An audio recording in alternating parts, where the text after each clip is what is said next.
Myslím si, že je to absolútne neprípustné. Akýkoľvek útok, či už na zdravie alebo život človeka, sa nesmie stávať. Je to zároveň aj útok na demokraciu a myslím si, že sme celá krajina z toho v šoku, že čo sa vlastne stalo.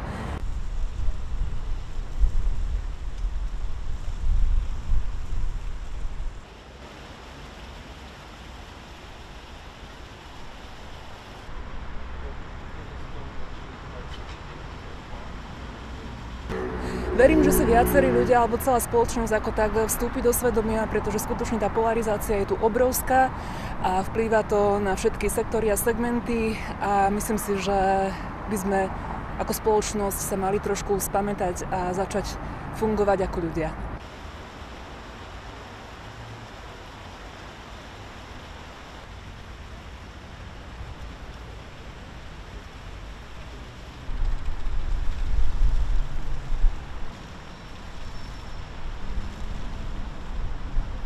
No myslím si, že by sa takto určite nemala riešiť situácia, ktorá vládne v spoločnosti za žiadnej ceny, ale aj keď pánovi premiérovi akože politicky nefandím, ale toto je akože neúnosné akože takto riešiť žiadnu akúkoľvek vec.